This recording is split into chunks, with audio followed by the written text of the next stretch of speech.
Sir, ഇത്രയും നാളെ നമ്മൾ സോഷ്യൽ മീഡിയയിൽ വൈറലായിക്കൊണ്ടിരുന്ന ഒരു വേർഡ് ഉണ്ട്, തോറ്റ MLA. നമ്മുടെ തൃപ്പൂണിത്തുറയിൽ മത്സരിച്ച അഞ്ജലി ആയിരുന്നു തോറ്റ MLA. ഞങ്ങളുടെയൊക്കെ MLA ആണ് എന്ന് പറഞ്ഞ ആ ഒരു സംഭവിച്ച് ട്രോൾ ആയിട്ടുണ്ടായിരുന്നു. പക്ഷെ ശരിക്കും അഞ്ജലിയുടെ ആ പട്ടം എടുത്ത് നമ്മൾ മറ്റൊരാൾക്ക് ഇപ്പൊ കൊടുക്കേണ്ട ആവശ്യകത വന്നിരിക്കുകയാണ്. മുകേഷ് MLA, അതായത് മുകേഷ് തോറ്റ MLA. തോറ്റു അദ്ദേഹം. LDFന്റെ പലർക്കും ഇപ്പോഴും തോൽവി ഉൾക്കൊള്ളാനുള്ള ബോധം വന്നിട്ടില്ല. ചിരിപ്പിക്കുന്ന കഥാപാത്രങ്ങളെ കൂടുതൽ ചെയ്ത് ഇതൊരു തമാശയായിട്ട് ഇതാണോ ഇനി തമാശ എന്ന് പറയുന്നതിനപ്പുറത്തേക്ക് നിയമപരമായിട്ട് ഇത് തെറ്റാണ്. അത് നിയമം അറിയാമെങ്കിലല്ലേ നിയമപരമായി തെറ്റാൻ തോന്നുള്ളൂ. അദ്ദേഹത്തിന് നിയമത്തിനും അതീതനായി ജീവിക്കുന്ന ഒരു മനുഷ്യനായിരുന്നല്ലോ. അതുകൊണ്ട് നമുക്ക് അതിലേക്ക് പോകുന്നതിന് മുമ്പ് ഇപ്പൊ ബിന്ദു കൃഷ്ണ അവിടെ ജയിച്ചു, അവർ MLA ആയിട്ട് നിൽക്കുമ്പോഴും സ്റ്റിൽ മുകേഷ്, അതായത് മുൻ MLA, കാറിൽ നിന്നും MLA ബോർഡ് മാറ്റിയിട്ടില്ല എന്ന് പറയുന്ന ഒരു ആരോപണം ഉയരുന്നുണ്ട്.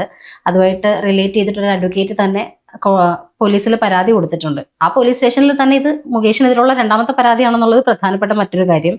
ഒരു പ്രായപൂർത്തിയാവാത്ത കുട്ടിയോട് അപമര്യാദയായി സംസാരിച്ചു എന്ന ഒരു ബോക്സ് അടങ്ങിയിട്ടുള്ള ഒരു വകുപ്പും കൂടി അദ്ദേഹത്തിനെതിരെ പോലീസ് സ്റ്റേഷനുണ്ട്. ഇപ്പൊ രണ്ടാമത്തെ പരാതി എന്നിരിക്കുന്നത് MLA ബോർഡ് മാറ്റാണ്ട് ജനങ്ങളെ ഇപ്പോഴും തെറ്റിദ്ധരിപ്പിച്ചുകൊണ്ടിരിക്കുന്നു എന്നുള്ളതാണ്. നമുക്ക് മനസ്സിലാവും തോൽവി ഉൾക്കൊള്ളാൻ ആ കൂട്ടത്തിൽ ആർക്കും അങ്ങോട്ട് മനസ്സുറക്കത്തില്ല, അത് വേറൊരു കാര്യം. പക്ഷെ എന്നാലും ഇത് നിയമപരമായിട്ട് നോക്കുമ്പോൾ BNS പ്രകാരം കുറ്റകരമായിട്ടുള്ളൊരു കാര്യമാണ്. MLA ആണ് എന്ന് പറഞ്ഞ് തെറ്റിദ്ധരിപ്പിക്കുന്ന രീതിയിലേക്ക് ബോർഡ് എപ്പോഴും സൂക്ഷിക്കുക എന്ന് പറയുന്നത്. പക്ഷെ അവിടെ ഒരു വേറൊരു പ്രശ്നം, ആ കാർ ഏതാണെന്ന് കൃത്യമായിട്ട് പറയുന്നുണ്ടോ? ഇല്ല, പറയുന്നില്ല. അദ്ദേഹം ഇത്രയും നാൾ ഉപയോഗിച്ചുകൊണ്ടിരുന്ന അതായത് MLA ആയിരുന്ന സമയങ്ങളിൽ ഉപയോഗിച്ചിരുന്ന ആ കാറ് ടൂറിസ്റ്റ് ഡിപ്പാർട്ട്മെന്റ് അല്ലെങ്കിൽ ഏതെങ്കിലും ഡിപ്പാർട്ട്മെന്റ് സറണ്ടർ ചെയ്യണം ആ കാർ ഏതായാലും. ഇത് ചെയ്തിട്ടുണ്ടോ എന്നതിനെ കുറിച്ച് ആ വാർത്തയിൽ വിശദമായിട്ട് പറയുന്നില്ല. ഈ കാർ സ്വന്തമായിട്ട് മേടിച്ചിട്ട്, നമ്മൾ സ്വന്തം കാർ മേടിച്ചിട്ട് അതിൽ MLA ബോർഡ് വെച്ച് കുറെ ടയോട്ടോ അല്ലെ വലിയ കാർ മേടിക്കുക, അങ്ങനെ ചെയ്യുന്ന MLA അവരുണ്ട്, കാശുള്ളവർ. അപ്പം അവർ അങ്ങനത്തെ രീതിയിലാണ് ഇയാൾ ഉപയോഗിച്ചിരിക്കുന്നെങ്കിൽ പച്ച പോക്കത്ര ചെയ്തിരിക്കുന്നത്. ഇയാൾ സ്വന്തമായിട്ട് മേടിച്ച കാശ് MLA ബോർഡ് ഉൾപ്പെടെ മേടിച്ച് അത് ഫിറ്റ് ചെയ്തതാണെങ്കിൽ ഇത് പോക്കൃത്തരം മാത്രമല്ല, ഫ്രോഡും കൂടെയാണ്. എന്നെയും നിങ്ങളെല്ലാം ഒരുമിച്ച് പറ്റിക്കാനുള്ള ആർട്ടിക്കിൾ 400 ചതി, വഞ്ചന, ഇതെല്ലാം അതിനകത്ത് വരും. ഞാൻ ഇത് MLA ആണെന്ന് വിചാരിച്ചില്ലാണെങ്കിൽ ആലോചിക്കുക. നമ്മളിപ്പോൾ MLA ആണെന്നുള്ള പരിചയമില്ലാത്ത ഒരാൾ MLAയുടെ ബോർഡ് കണ്ടുകൊണ്ട് ഒരു സഹായത്തിന് ചോദിച്ച് ഇയാളുടെ വീട്ടിലേക്ക് കയറി ചെന്ന്, പെണ്ണുങ്ങളെ പോകാതിരിക്കാൻ നേരിക്കട്ടെ, ആണുങ്ങൾ തന്നെ പോയെന്ന് വിചാരിക്കും. അങ്ങനത്തെ ഞാൻ പറഞ്ഞതാ. അപ്പൊ അങ്ങനത്തെ അങ്ങനത്തെ ഒത്തിരി കേസ് വരുന്നുണ്ട്. അങ്ങനത്തെ ഒത്തിരി കേസ് വരുന്നുണ്ട്. തച്ചങ്കരിയുടെ കേസ് വരുന്നുണ്ട്. ഇത് കളഞ്ഞിട്ടില്ല, സ്റ്റാർ ഒന്നും റിട്ടയർ ചെയ്തിട്ടും സ്റ്റാറിനും അവിടെ കാണും.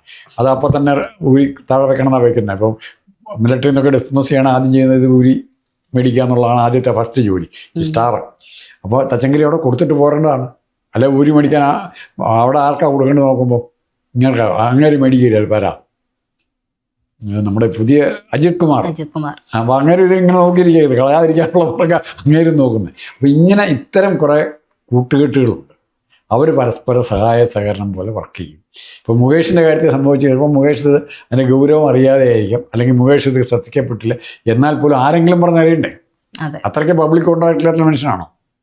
വീട്ടിലുള്ളവർക്ക് പറയാം, നാട്ടിലുള്ളവർക്ക് പറയാം, കൂട്ടുകാർക്ക്. എന്തിനും മമ്മൂട്ടിയൊക്കെ, മോഹൻലാലും മമ്മൂട്ടിയുടെ മകൻ്റെ പേര് മറന്നു പോയല്ലോ, ദുൽഖർ സൽമാനൊക്കെ ഇഷ്ടം പോലെ കാർ മേടിച്ചുകൊണ്ടിരിക്കുന്നവരാണ്.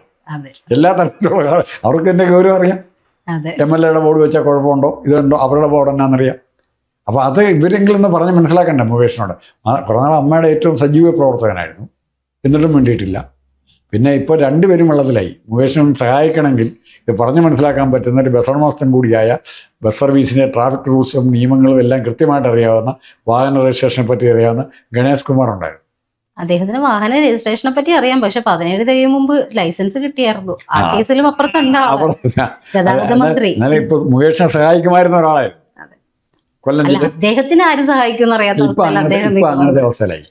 അങ്ങനത്തെ അവസ്ഥയിലായി. അപ്പൊ ഇതെല്ലാം പാവം മുകേഷിനുണ്ട് സരിത, അവിടെയുണ്ട് സരിത. അപ്പോൾ ഇങ്ങനെ ചില വട്ടത്തിൽ കറങ്ങുക എന്നുള്ളതല്ലാതെ ഇവർക്ക് പറ്റുന്ന കോമൺ സെൻസ് എന്ന് പറയുന്ന സാധനം ഇല്ലാത്തവരെ മറ്റേതെങ്കിലും ഫീൽഡിൽ, ഇപ്പം ശകുന്തളാദേവിയെ പറ്റി പറയും, കണക്കിൻ്റെ ഏത് കാര്യം ചോദിച്ചാലും, അരിത്തമെറ്റിക്സിൻ്റെ ഏത് ഫോർമുല ചോദിച്ചാലും സെക്കൻഡുകൾക്കുള്ള ഉത്തരം പറയും. പക്ഷെ അവരുടെ മറ്റെല്ലാ ജീവിത രംഗത്തും അവർ പരാജയമാണ്. ഒരു ഫാക്കൽറ്റി മാത്രമേ വർക്ക് ചെയ്യുന്നുള്ളൂ, ഒറ്റ ഫാക്കൽറ്റി മാത്രം സജീവമായിട്ട് വർക്ക് ചെയ്യുന്നു. മറ്റ് കുട്ടികൾ അവരുടെ മറ്റ് ആക്ടിവിറ്റീസ് എല്ലാം വളരെ ഡള്ളാണ്.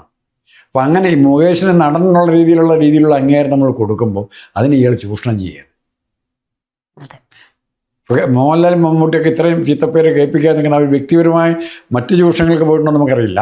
പക്ഷേ സമൂഹത്തെ ചൂഷണം ചെയ്യാൻ അവർ ഈ ഇതും കൊണ്ട് വന്നിട്ടില്ല. ഇവരതല്ല, സമൂഹത്തെ ചൂഷണം ചെയ്യും. മുകേഷ് ശരിക്കും കുട്ടികളുടെ മനസ്സുള്ള ഒരാളാണെന്ന് ചിലപ്പോൾ തോന്നിയിട്ടുണ്ട്. ചില വോയിസ് റെക്കോർഡുകൾ പുറത്ത് വന്നതിൽ അതിലേക്ക് പോകണ്ടെന്ന് വിചാരിച്ചതാണ്. പക്ഷെ ചില വോയിസ് റെക്കോർഡുകൾ പുറത്ത് വന്നതിലൊക്കെ പിണങ്ങാണ് അങ്ങോട്ട്. നീ വരാന്ന് പറഞ്ഞ സമയത്ത് ഞാൻ നിയമസഭ പോലും മാറ്റി വെച്ചിട്ട് വന്നിട്ടും നീ വന്നില്ല എന്ന് പറഞ്ഞിട്ട് പിണങ്ങുന്നതൊക്കെ കേൾക്കുമ്പോണ്ടല്ലോ, അത്തരം വോയിസ് റെക്കോർഡുകളൊക്കെ പുറത്ത് വന്നു കഴിഞ്ഞു. എന്നിട്ടും പ്രശ്നമില്ല. അദ്ദേഹം ഒരു കുട്ടിയുടെ മനസ്സുള്ള, അല്ലെങ്കിൽ വരാന്ന് പറഞ്ഞ സഭയൊക്കെ മാറ്റി വെച്ചിട്ടാണ് അദ്ദേഹം വന്നേന്ന് ഓർക്കണം. പ്രസംഗമൊക്കെ മാറ്റി വെച്ചിട്ട് ആത്മാർത്ഥതയുണ്ടായിരുന്നു. സ്ത്രീകളോട് നല്ല ആത്മാർത്ഥതയുള്ള മനുഷ്യനാണെന്നാണ് പറഞ്ഞു കേട്ടിട്ടുള്ളത്. അത്തരം ആത്മാർത്ഥതയുള്ള മനുഷ്യന്മാരുണ്ടാവട്ടെ, നല്ല കാര്യം. കൊല്ലം ജില്ല ഒത്തിരി പേരാണ് താമസിച്ചിട്ടുണ്ടായിരുന്നു. ഇപ്പുറത്തെ ആലപ്പുഴ ആരും മോശക്കാരില്ല. അതെ, പലരും മോശക്കാരല്ല. പക്ഷെ അദ്ദേഹത്തിന്, എനിക്ക് തോന്നുന്നു അദ്ദേഹത്തിന് ഈ പറഞ്ഞതുപോലെ നമ്മൾ ഈ സ്കൂൾ കാലഘട്ടമൊക്കെ കഴിയുമ്പോഴത്തേനും നമ്മൾ സ്കൂളിൽ ഉപയോഗിച്ചിരുന്ന ബാഡ്ജ്, സ്കൂളിന്റെ ഓർമ്മകള്, പുസ്തകങ്ങളൊക്കെ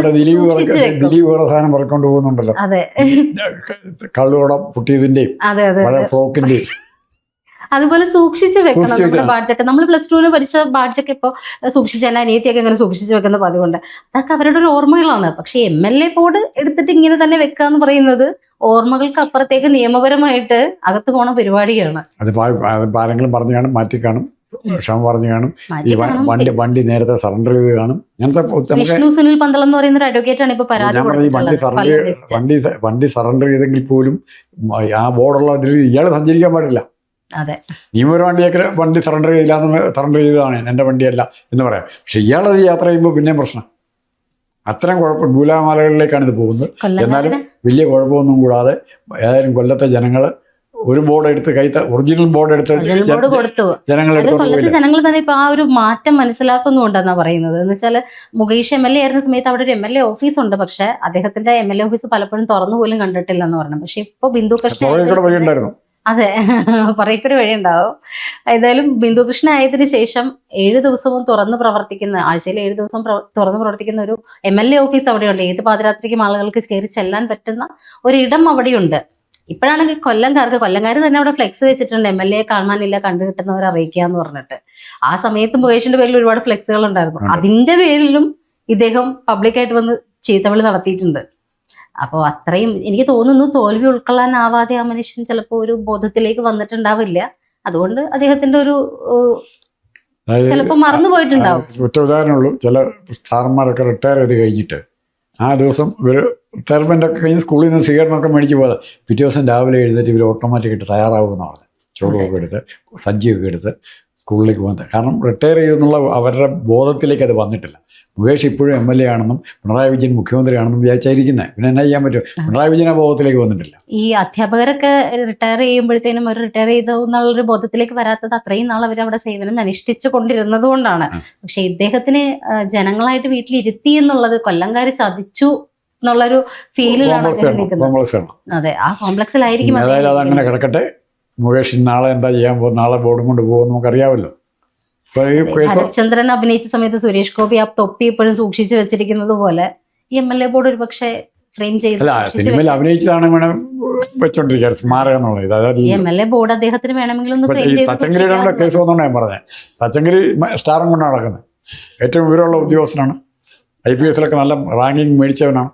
എന്നിട്ടും അതാ പറഞ്ഞ ചിലർക്ക് അധികാരത്തോടുള്ള അഡിക്ഷൻ, അടിമത്തം എന്ന് പറഞ്ഞാൽ ആ അഡിക്ഷൻ അത്ര കൂടുതൽ തീവ്രമാണ്. എന്തെങ്കിലും ലേബൽ വേണം, ആ ലേബലിന് വേണ്ടി പോകുന്നതാണ്.